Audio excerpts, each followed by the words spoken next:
that, Jacqui. Thank you, Corinne. Should those university presidents resign?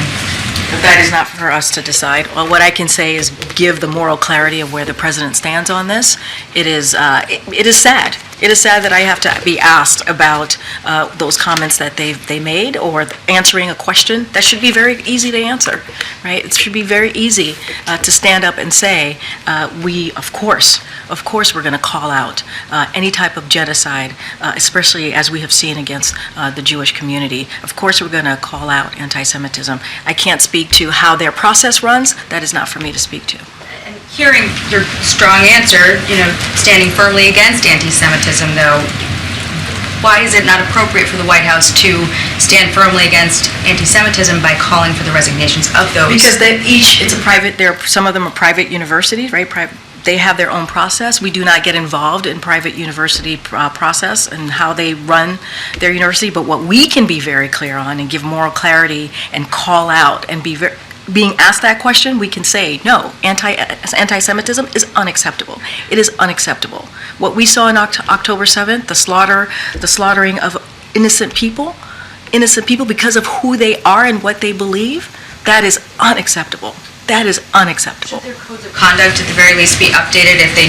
I don't even know what their code of conduct is, so I can't even speak to it. So that is something for the university to speak to. Can you explain what the deal is with this intern letter? I've seen some reporting that there were supposedly some interns that wrote to the president calling for a ceasefire, but there weren't any names on that letter. Has the White House determined if this was in fact White House interns that were writing to the president? Look, here's what I can say. As you stated, it was anonymous. I know this is a painful moment for multiple communities, and that many people have strong views, and this conflict is personal for many people.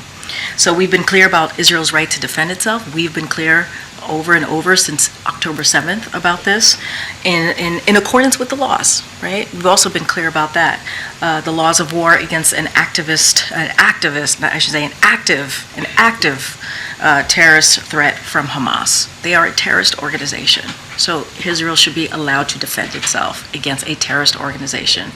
And let's not forget, they want to annihilate Israel. That's what they have said over and over again. So President Biden has been fighting to keep humanitarian aid flowing into Gaza, as well as pressing our Israeli counterparts to do all they can to minimize civilian casualties. That is something that the president has worked on since day one, to make sure that humanitarian aid does get to civilians in Gaza. But as you stated, it was anonymous. But I can just state more broadly how we've been moving forward.